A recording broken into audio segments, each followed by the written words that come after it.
comencemos leyendo la palabra del Señor.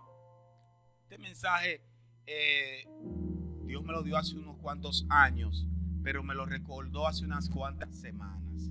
Sabes que a veces Dios te da una palabra y tú la das por olvidada y después Dios te la recapitula. En estos días, cuando el pastor predicaba acerca de Pablo, de cómo Pablo tuvo que pasar tantas peripecias para llegar a Roma, Dios me recordó un mensaje que él me dio hace como 4 o 5 años.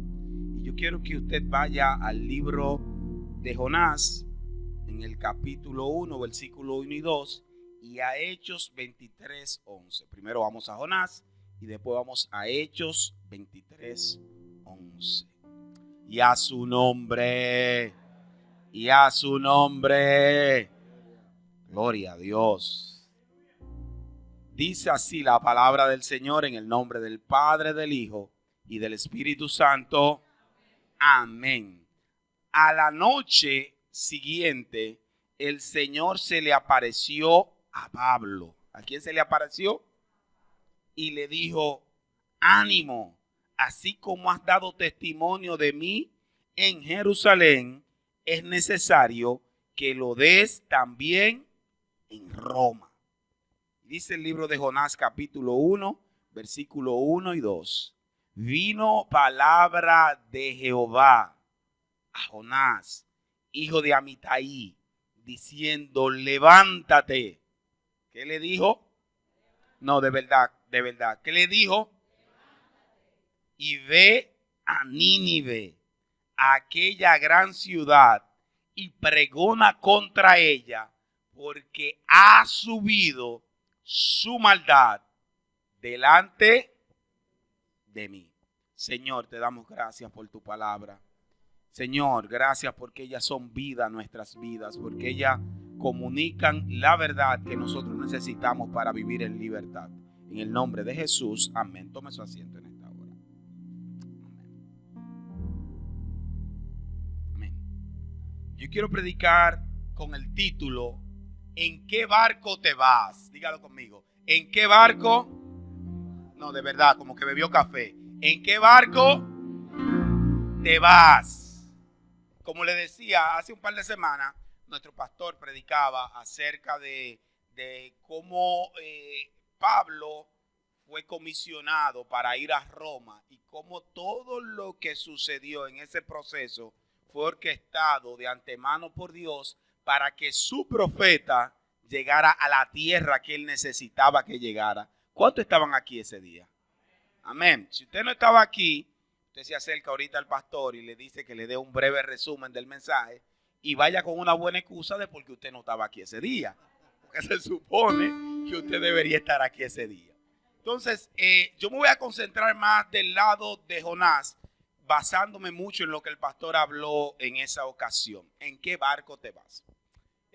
Un barco, ustedes saben, una nave, era el medio de transporte ideal para moverse de un país a otro en tiempos bíblicos. Los barcos no eran como los barcos de ahora, no eran impulsados por electricidad, no eran impulsados por combustión, no eran impulsados por la máquina de vapor, eran impulsados por el viento. El viento era el instrumento que se utilizaba para mover los barcos desde el punto A al punto B.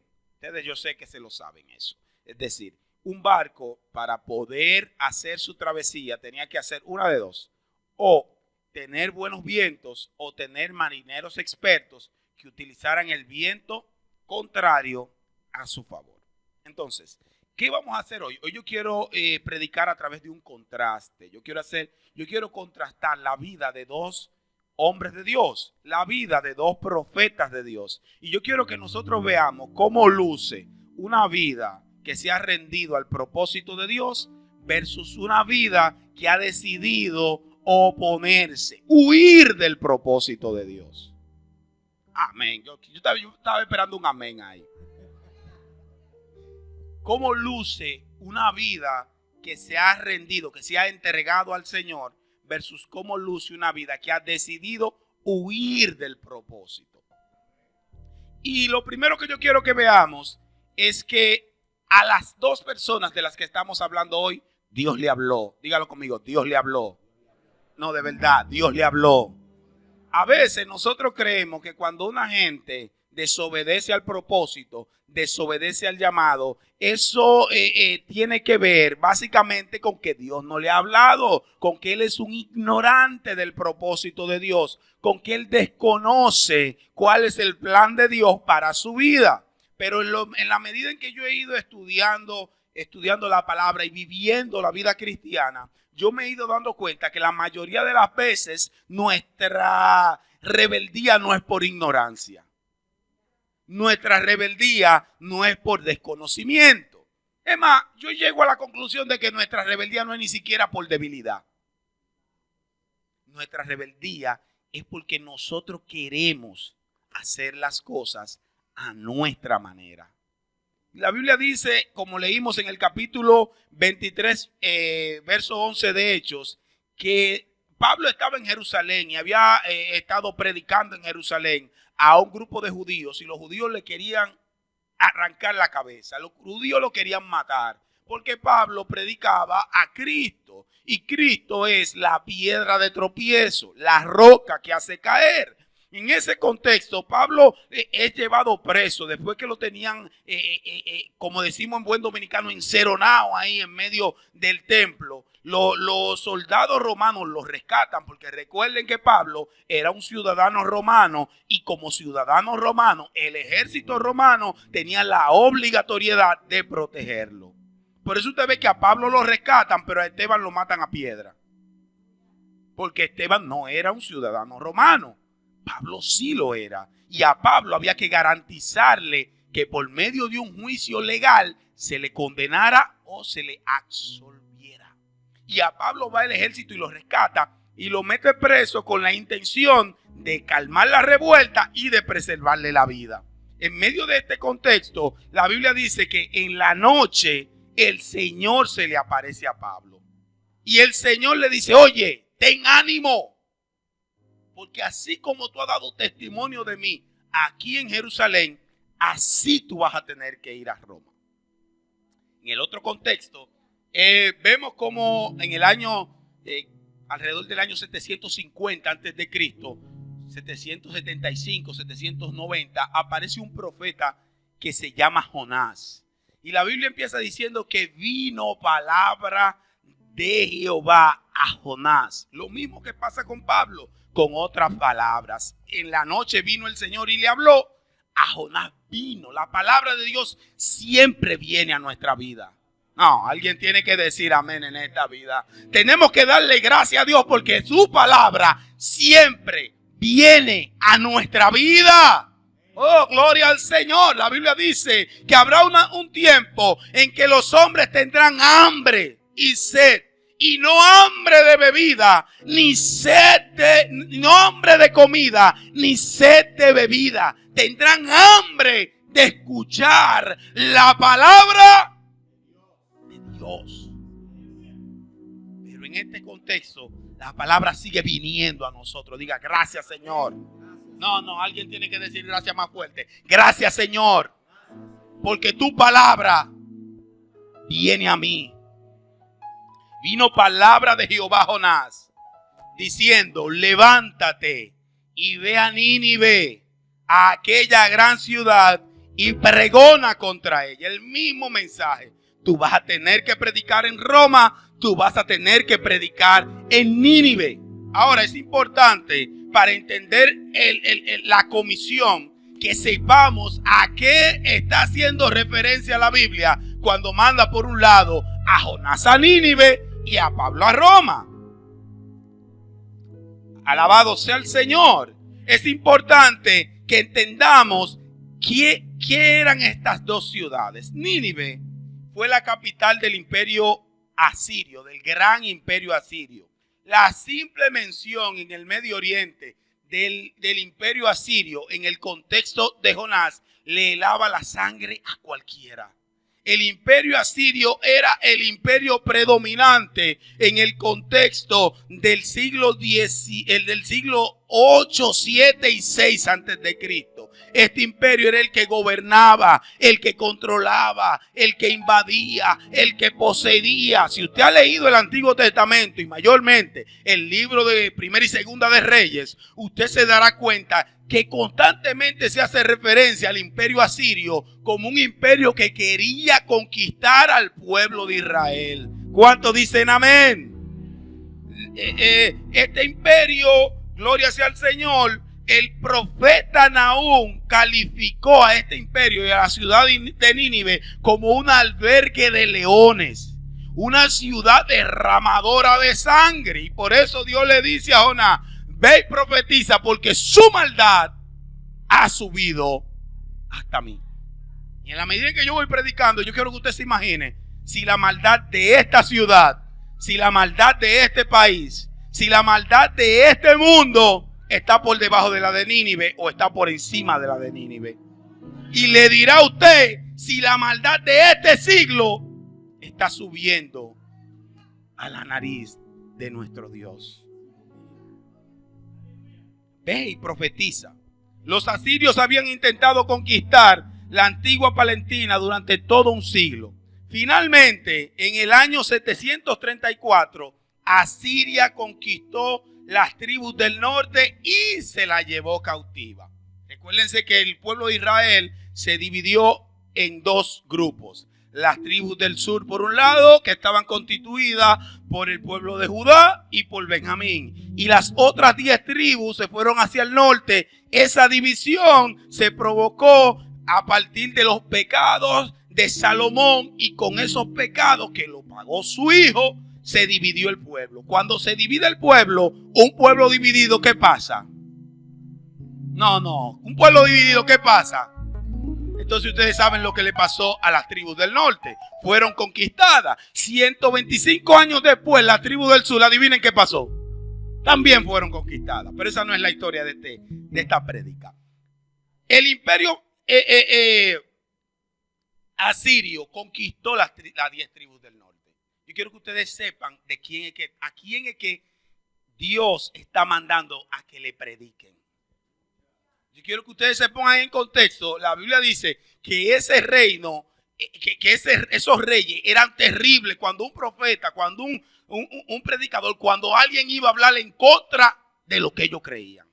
Para una muestra, ustedes se pueden ir al libro de Daniel y ver lo que le pasó a Daniel, lo que le pasó a sus 3 amigos y cómo nosotros, porque lo vemos que la historia le salió bien a Daniel y le salió bien a los 3 amigos. Pero imagínense que a usted le dicen que a usted lo van a echar en un horno de fuego ardiendo. A Jonás le llegó eso a la cabeza. Por su lado, de su parte, Roma era la capital del imperio romano. Este es un imperio que se caracterizó por la violencia. La violencia formó parte de la manera de operación del imperio romano. Yo no sé si ustedes han oído lo que se conoce como la paz romana. La paz romana era la paz del palo. Dígalo conmigo, la paz. No, de verdad. La paz del palo. Tú o te sometes o yo te pacifico. Tú o te sometes o yo te someto. Y la Biblia dice que en el año, o no la Biblia, la historia dice que en el año 64 las tropas romanas al mando de Pompeyo invadieron Judea, la tomaron, la anexionaron al imperio, formaron la provincia de Judea y pusieron como gobernador a Herodes. Entonces estamos viendo por un lado la ciudad de Nínive, una ciudad terrible, y la ciudad de Roma, una ciudad terrible. Entonces estamos viendo que los hombres de Dios estaban puestos en una misma situación. 2 ciudades que eran como terribles. Y Dios le dice: levántate y ve, predica esa ciudad. Levántate y ve, profetiza en contra de esa ciudad. Levántate y ve y habla en contra de esa ciudad. Como podemos observar, es el mismo caso. Ahora, en cada caso hubo una diferencia. una manera de proceder diferente, una manera de actuar diferente. No fue lo mismo lo que hizo Pablo y lo que hizo Jonás. Y lo primero que vemos en la historia de Jonás es que el libro de Jonás parece como una comedia trágica. Si usted siéntese en su casa y lee el libro de Jonás, y usted va a ver todo lo que una gente no debe hacer. Es como una comedia. Cuando tú ves a Jonás altercando con Dios, tú dices, pero este tipo tiene que estar loco. Pero tú sabes qué es lo grave del caso. Que a veces estamos nosotros así, altercando con Dios. Dice la Biblia en el libro de Isaías que como el pedazo de barro va a altercar con su hacedor. El tiesto con el tiesto se componen para pelear con su creador. Y Jonás, si lo leemos detenidamente, nos vamos a dar cuenta el contraste que hay principalmente entre la vida que se detalla en el libro de Jonás y lo que sucede en el viaje que Pablo emprende desde Jerusalén hacia Roma. Cómo el uno y el otro se complementan para que usted vea todo el espectro de lo que Dios quiere enseñarle. La Biblia es extraordinaria porque la historia de Jonás le decía que pasó 750 años antes de Cristo. Y lo que le pasó a Pablo pasó en el año 1, en el siglo 1 después de Cristo. ¿Cómo Dios puede enlazar una historia y otra para que a través de eso usted pueda ver la revelación de Dios en un caso o en otro? Entonces, en lugar de cumplir aquello que Dios le había comisionado a Jonás, él decide ir a Tarsis. Dígalo conmigo, Tarsis. Tarsis es una ciudad, es una isla que está cerca de España y está a 3.500 kilómetros de Jope, que fue el lugar donde Jonás tomó el barco. Anote eso ahí, 3.500 kilómetros. 3.500 kilómetros. Es como usted tomar un avión e ir al mediado de Estados Unidos, por ahí, por donde está Cleveland, por donde está Cincinnati, por donde está Ohio. Es como usted arrancar para allá. Y Nínive estaba a 900 kilómetros al este. Uno estaba 3.500 kilómetros al oeste y el otro estaba 900 kilómetros al este. Y él decidió irse por el camino lejos, por la ruta lejos, para desobedecer la voz de Dios, que ir por la ruta cerca a cumplir el propósito del Padre. Qué llamativo eso, ¿eh? Qué llamativo que este hombre decide ir por el camino largo en lugar de ir por el camino cercano. Denle un aplauso al Señor en esta hora. Aleluya. Bendito sea Dios. Gloria al Señor. Entonces, recuerden, 3.500 versus 900. El barco que te aleja del propósito de Dios te llevará más allá de donde tú habías pensado llegar. Tú dices, no, esto es hasta aquí, yo no voy a llegar más lejos. Yo tengo esto controlado. No, mira, es hasta... Yo voy para Tarsis, pero después yo voy a Nínive. 5 o 6 años después, que Dios, cuando Dios baje el juicio, y yo voy ahí. Y tú crees que ese barco que te está llevando más lejos de lo que tú creías que ibas a llegar, tú puedes controlar el momento en el que vas a volver a enrutar tu vida en el barco del propósito de Dios. Pero ese barco te alejará por más tiempo de lo que tú habías planeado que te iba a alejar. Tú dices, eso va a ser por una semana, eso va a ser por un día. Y los días se convierten en semanas. Y las semanas se convierten en meses. Y los meses se convierten en años. Y muchas veces se convierte en la vida completa.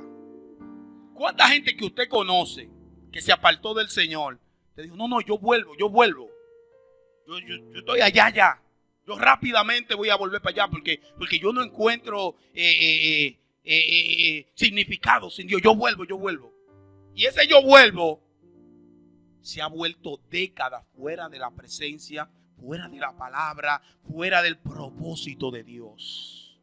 Porque nosotros creemos que podemos controlar en el momento en el que volvemos al Señor. Nosotros creemos que podemos controlar en el momento en el que podemos asumir el propósito del Señor. Y no. 3.500 kilómetros al este del propósito de Dios. 3.500 kilómetros alejado del lugar que Dios había preparado para usarlo como canal de bendición. 3.500 kilómetros al este del lugar profético que Dios había predestinado para su vida. 3.500 kilómetros. ¿Y nosotros a cuántos kilómetros estamos? Nosotros, ¿qué tan lejos estamos de lo que Dios nos ha dicho? Porque yo estoy convencido que a todos los que estamos aquí, Dios nos ha dicho lo que quiere hacer y ser en nosotros. ¿A cuántos kilómetros? Bendito sea Dios. De su lado, la Biblia dice que Pablo, que estaba en Jerusalén, abordó un barco. Dice el capítulo 27, verso 1. Cuando se decidió que deberíamos embarcarnos para Italia, fueron entregados Pablo y algunos otros presos a un centurión. Dígalo conmigo, centurión. Centurión de la compañía Augusta, llamado Julio. Y embarcamos en una nave Adrameta, que estaba para zarpar hacia la región de las costas de Asia. Entonces vemos el contraste entre un hombre y otro. Pablo, sin ningún tipo de oposición, se sube al barco que lo lleva a su destino profético. Pero usted dirá, pero no, eso es que lo llevan esposado, es que lo llevan preso. Primero el que pidió ir a Roma fue Pablo. Pablo dijo, mándenme para Roma. No, que te vamos a llevar para donde tu gente. No, yo no tengo gente aquí. Yo soy romano, a mí que me juzgue César. Mire cómo Pablo cuadra su vida para que el propósito de Dios se cumpla en él. Y lo segundo que Dios hace, decíamos hace un rato que a Pablo lo estaban persiguiendo para matarlo. ¿Para qué? Y Dios le pone un centurión con su centuria para que lo cuide. Te dirá, no, pero eso es para que lo lleve preso. No, eso es para que lo cuide. Dios pone un general con 100 soldados a disposición de Pablo. ¿Para qué? Porque ese hombre tiene que profetizar en Roma. Ese hombre no se puede morir en Jerusalén, porque Dios ha dado una palabra que él va para Roma. Este hombre no puede ser detenido en el propósito, porque Dios ha decretado que él tiene que llegar ¿a dónde? A Roma. Y lo bueno es que Pablo se sube en ese barco y no paga ni uno. Porque el barco que te lleva al propósito del Padre está financiado por el Padre. Porque el barco que te lleva al propósito del Padre está pagado por el Padre. Porque el barco al cual el Padre te está mandando que te suba ya fue pagado.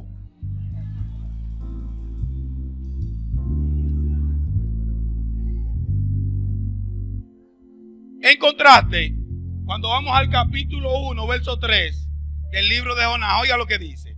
Pero Jonás, queriendo eludir el mandato del Señor, decidió huir a Tarsis. Así que bajó a Jope, a donde encontró un barco que zarpaba para Tarsis. ¿Y qué dice la Biblia? Pagó su pasaje. Uno va de gratis. ¿Y el otro qué hace? Paga su pasaje. Y es que el barco que te lleva en contra de la voluntad de Dios, usted que va a tener que pagar su pasaje. No, alguien tiene que oírme de este lado. El barco que te lleva en contra de los propósitos de Dios, usted va a tener que sacar su cuarto y pagarlo usted. Porque Dios no puede financiar aquello que va en contra de su. Él lo sabe. Pagó su pasaje. Es decir, él hizo su diligencia. ¿Cuánta gente usted no ve que cuando usted le habla y no, yo estoy haciendo mi diligencia? Están pagando su pasaje. ¿Cuánta gente usted no ve que dice, no, es que el que se queda así manso se lo lleva a la corriente? Haciendo su diligencia, está pagando su pasaje. Él está pagando aquello por lo que quiere alcanzar. Él tiene un plan y dice, yo voy a pagar por ese plan. Es lo que está haciendo Jonás. Yo quiero ir a Tarsis, yo voy a pagar el precio de ir a Tarsis. Y tú sabes cuál es el problema. Que el barco que te lleva a Tarsis, aleluya, te costará más de lo que tú querías pagar. Dígalo conmigo. El barco que te lleva a Tarsis te costará más de lo que tú estabas pensando pagar. Te costará tu integridad, tu reputación, tu paz. Puede llegar a costarte tu matrimonio. Puede costarte tus hijos, tus amigos, tu ministerio, la iglesia en la que te congregas, y puede hasta llegar a costarte tu salvación. Te costará más. Dígalo conmigo, te costará más. Porque la paga del pecado, no, dígalo como que bebió café. Porque la paga del pecado, pero la dádiva de Dios es vida eterna. No, alguien, el pecado se paga. La salvación te la dan de gratis. Dígalo conmigo, me costará más. Dígalo conmigo, me costará más. Wow, ¿cuánto cuesta el pecado en la vida de un cristiano? Qué costoso es el pecado en la vida de un hijo de Dios. ¿Cuánto cuesta? Te costará más. Aleluya. Lo próximo que yo quiero que veamos es que sobre los dos vinieron tormentas. Decía el pastor que hay tormentas que tú la provocas y hay tormentas que Dios ha predestinado para que tú pases por ellas. En este caso vemos los dos casos. Pero vinieron tormentas. Como dice el versículo 14 y 15 del libro de los Hechos. Pero no muchos días después, desde la tierra comenzó a soplar un viento huracanado que se llamaba Euroclidón. Y siendo azotada la nave y no pudiendo hacer frente al viento, nos abandonamos a él y nos dejamos llevar a la deriva. Y dice el libro de Jonás, en su capítulo 1, verso 4. Miren que en el primero, Pablo dice que hubo un viento. En la vida va a haber viento. En la vida va a haber dificultades. En la vida va a haber problemas que usted no puede controlar, que usted no puede manejar, que usted no puede maniobrar. Pero hay otro viento que no es la vida que lo está trayendo. Oiga como dice en el libro de Jehová, en el libro de Jonás. Pero Jehová hizo levantar un gran viento. Por un lado hubo un viento que se levantó porque no hemos llegado al cielo. Porque no hemos llegado a la patria celestial. Porque vivimos en un mundo caído y se levantó un viento. Por otro lado dice específicamente que Dios levantó un viento. Y hubo en el mar una tempestad tan grande que se pensó que se partía la nave. Y esto me recuerda el libro, el Sermón del Monte, el capítulo 7, versículo 24 al 27, donde habla de que Dios ha dado una palabra para que tú te cimentes. Dice así, cualquiera pues, dice Mateo 7, 24, cualquiera pues que oye. Jonás oyó. Pablo oyó. Los dos oyeron. Dios le habló a los dos. Cualquiera pues que oye estas palabras y las hace, le compararé a un hombre prudente. Dígalo conmigo, prudente. ¿Cuál es el antónimo de prudente? Imprudente. Que edificó su casa sobre la roca. Descendieron lluvia, vinieron ríos y soplaron viento y la golpearon contra aquella casa y no cayó. ¿Por qué? Porque estaba fundada sobre la roca. Pero cualquiera que oye estas palabras y no la hace, la compararé a un hombre insensato que edificó su casa sobre la arena. Descendió lluvia, vinieron ríos y soplaron vientos y le dieron con ímpetu contra aquella casa. ¿Y qué pasó? Se cayó. En ambos casos descendieron lluvia. En ambos casos vinieron ríos. En ambos casos soplaron viento. Y dieron con ímpetu a la casa. ¿Cuál fue la diferencia? Uno oyó y actuó acorde a lo que oyó. Otro oyó y no actuó. Uno oyó la palabra y utilizó la palabra como fundamento para edificar su vida. Otro oyó y utilizó su propia habilidad como fundamento para edificar su vida. El problema entonces no fueron las tormentas, porque siempre van a haber tormentas. Ni las lluvias que descendieron, ni los ríos que vinieron, y mucho menos el fuerte viento que lo azotó.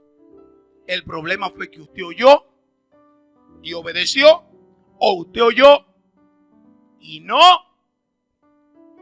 La cuarta similitud que vemos en estas dos historias es que los dos grupos intentaron salvar la nave por medio de su habilidad como marineros.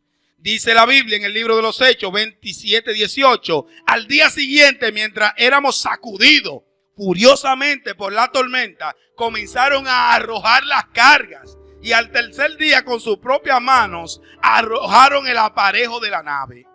Dice en el libro de Jonás, en el capítulo 1, versículo 7, y los marineros tuvieron miedo y cada uno clamaba a su Dios y echaron a la mar los enseres que había en la nave para descargarla de ellos. En ambos casos hubo un intento humano de solucionar un asunto que no se solucionaba humanamente. ¿Cuántas veces usted y yo hemos tratado de solucionar con habilidad humana lo que no recibe una solución humana? ¿Cuántas veces usted y yo hacemos un lío? Y después que hacemos un lío, queremos solucionar el lío por medio de habilidades humanas, por medio de técnicas humanas, por medio de esfuerzo humano. Eso es lo que están haciendo los marineros. Los marineros están deshaciéndose de aquello que ellos creían que iba a hacer que la nave se hundiera, pero no había forma de que humanamente se solucionara ese problema. Hay situaciones en tu vida, hay situaciones en mi vida que usted no tiene manera humana de solucionarlo. Se lo voy a decir de nuevo. Usted y yo sabemos que hay lío en lo que uno se mete, que solamente Dios con su brazo poderoso te puede sacar. Entonces, realmente la situación de Jonás es bien penosa. A diferencia de Pablo, que cuando está la situación bien difícil dentro de la nave, fue el instrumento que Dios usó para salvar a los que estaban en la nave. Jonás fue el instrumento que Dios usó para destruir los que estaban en la nave. Ustedes se recuerdan lo que el pastor predicaba. Cuando Pablo se pone de pie, vamos a leerlo. Cuando Pablo se pone de pie, él le dice, oigan, estén tranquilos, que el Dios de quien yo sirvo y a quien soy ha estado conmigo hoy. Y me ha dicho que ninguno de los que están conmigo van a perecer. ¡Wow! ¡Qué confianza! Ninguno de los que están conmigo van a perecer. Y por otro lado, la solución con Jonás era tirarlo de la barca, porque si no lo tiraban de la barca, decía el pastor que uno no debía bajarse de la barca para poder conservarlo. En el caso de Pablo. En el caso de Jonás, la única solución que había era tirarlo para abajo. Al siervo de Dios, al profeta de Dios, al hombre por cuya boca Dios hablaba. Es penoso cuando tú, en lugar de ser un referente de bendición, te conviertes en un referente de juicio. Es penoso. Aleluya. Increíble que los marineros que eran paganos estaban orando y Jonás estaba durmiendo. ¿Sabe lo que es? Un pagano orando y un cristiano durmiendo. Es penoso. El patrón de la nave fue donde él y se le acercó y dijo: ¿pero y qué es lo que tú tienes, dormilón? Un pagano le dice: levántate y ora. Que un pagano tenga que decirte a ti lo que tú tienes que hacer es una calamidad. Dígalo conmigo, es una calamidad. Que un pagano tenga que decirte a ti: tú tienes que orarle a tu Dios, porque tú tienes un Dios. Eso es un asunto penoso. Dígalo conmigo, penoso. No hay una cosa más horrible que un santo pecando. Dígalo conmigo, no hay una cosa más horrible. De verdad, no hay una cosa más horrible que un santo pecando. Se constituye en burla de los demonios, en escarnio de los impíos y en vergüenza para la iglesia. Porque en ese momento, Jonás no era una buena representación del Dios que lo había llamado. Al revés, Jonás era un instrumento para que los paganos no se acercaran a ese Dios. Como decimos, se intercambió. Pablo preservó la vida de la tribulación por medio del propósito que Dios tenía con él. Y Jonás salvó la vida de la tribulación tirándolo del barco. Una vez lo tiran del barco, la tormenta se aquieta. Y es que el barco que te lleva a Tarsis va a estar plagado de tormenta.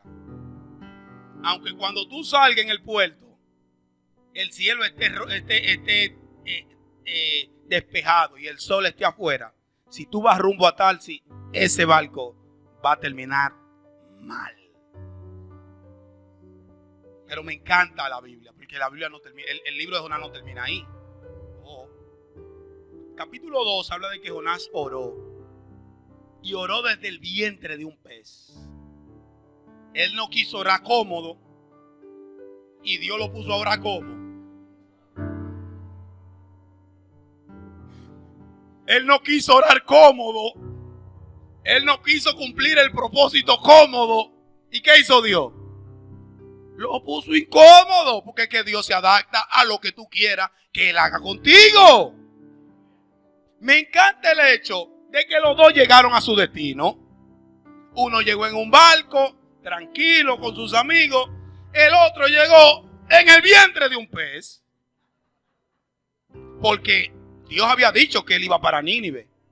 Tengo para decirle a alguien hoy: Dios ha dicho que tú vas para Nínive. Tú eliges si llegas en barco o llegas en el vientre de un pez, pero vas para Nínive. No. ¡Ey! Dios ha dicho lo que ha dicho y Él lo va a cumplir. Tú eliges el medio de transporte, pero el destino lo pone Él. Llegaron los dos a su destino. Y los dos cumplieron con el propósito, señores. Increíble, la Biblia es increíble. Yo cuando estudiaba este cuadro bíblico y estudiaba cómo Dios trata con Jonás, digo: wow, la verdad que Dios es un Dios paciente, misericordioso. Dios no es como nosotros. Si soy yo, lo dejo adentro del vientre, aunque sea 3 meses. 3 meses para que no fuña. Pero Dios lo dejó 3 días. Y usted sabe lo grande del caso, que una vez el pez lo vomita, ¿Sabe lo que dice el capítulo 4, verso 1? Oiga como dice el capítulo 4, verso 1. Por segunda vez vino palabra de Jehová a Jonás.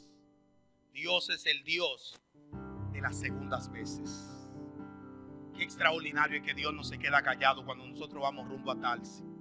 Qué extraordinario que Dios tuerce nuestras intenciones, que Dios rompe nuestros diseños, que Dios transforma nuestros planes, que Dios desbarata nuestros propósitos para que el de Él se cumpla en nuestra vida. Qué extraordinario es que Él le vuelve a hablar a un hombre que no debió hablarle ni la primera vez. Él volvió y le habló.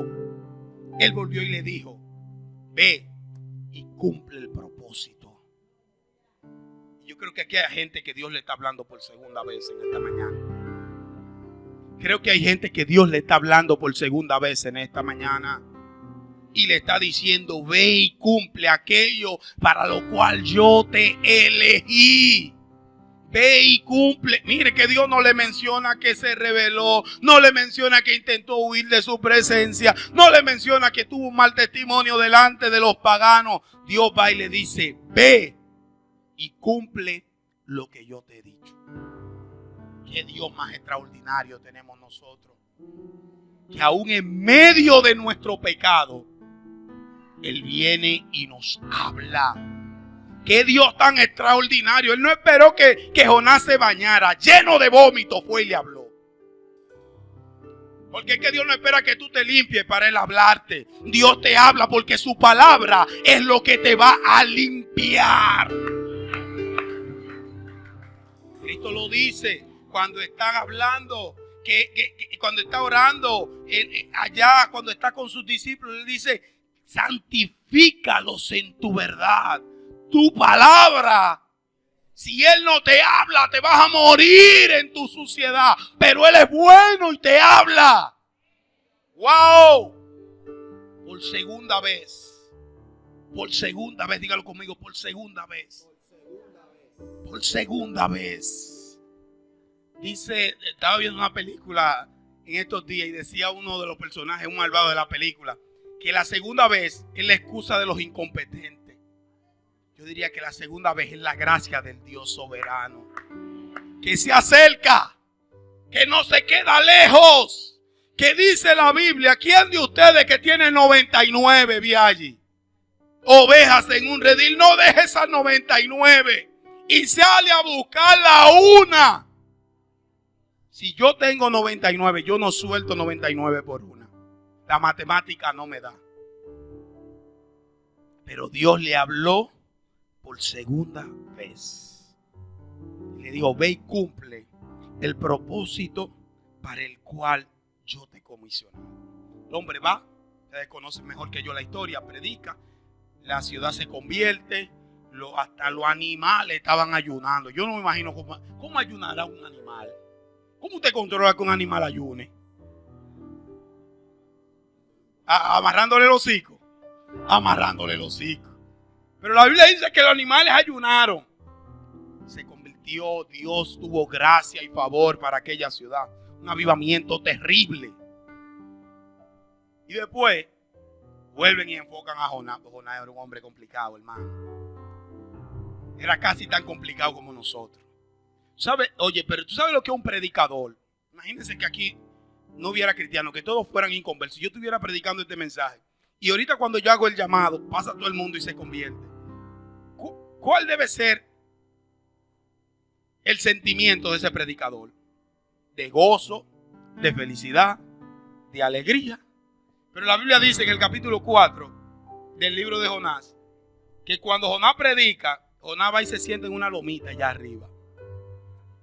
Y desde allá arriba empieza a acechar. Empieza a acechar para que caiga el fuego, porque es que él quiere que el fuego caiga. Él está jalando el fuego y Señor manda fuego. Señor manda fuego. Señor manda fuego. Y el fuego nada de caer. Y Dios, que es sabio, oiga cómo lo dice. Déjame ir allá. Dios crea una pequeña hortaliza, una pequeña mata. Y el hombre que está cogiendo calor esperando que el fuego caiga, se aguarece ahí debajo de esa hortaliza. Y ustedes conocen la historia, la hortaliza se desbarató.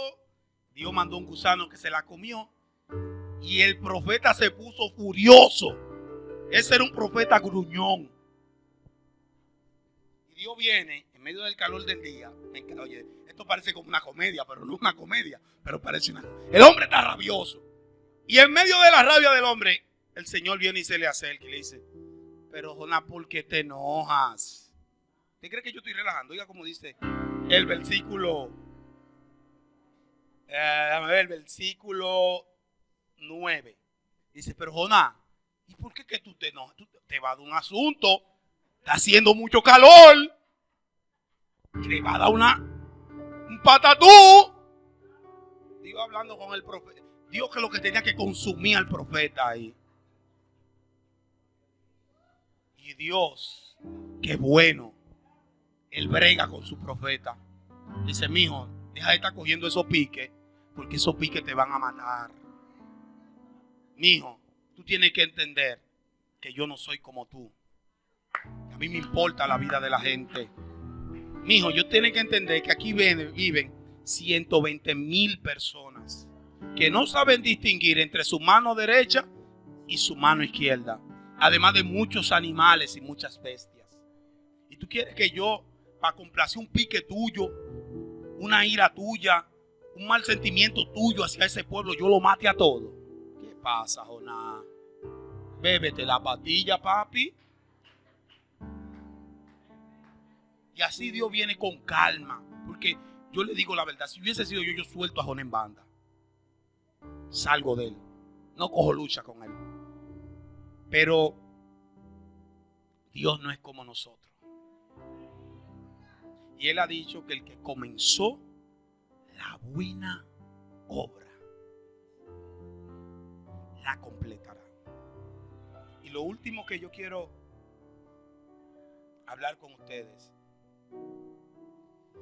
es que el libro de Jonás termina y no dice qué hizo Jonás. La historia se queda abierta para que usted le dé el final. Para que yo le dé el final. Porque en cierto modo, todos los que estamos aquí hemos actuado como Jonás. En cierto modo, todos los que estamos aquí nos parecemos más a Jonás que a Pablo. Lamentablemente. Y el libro no termina diciendo si Jonás tomó una decisión o tomó otra. Diciendo: tú, el que está leyendo el libro, ¿qué tú vas a hacer? ¿Cómo te vas a comportar? ¿Como Jonás o como Pablo? ¿Qué tú vas a hacer? ¿Vas a rendir tu vida en sacrificio vivo, santo, agradable al Señor? ¿O te vas a pasar la vida peleando con Dios? Usted no va a ganar ese pleito. Si usted gana el pleito, pierde. Si usted le gana a Dios en ese pleito que usted tiene entre el propósito suyo y el propósito de Dios, usted se va a perder. El Dios de toda gracia, que nos llamó a su gloria eterna, nos está diciendo en esta mañana: yo tengo caminos de bien y no de mal para ti, de bendición y no de maldición, para darte un fin y un propósito. Póngase de pie en esta hora.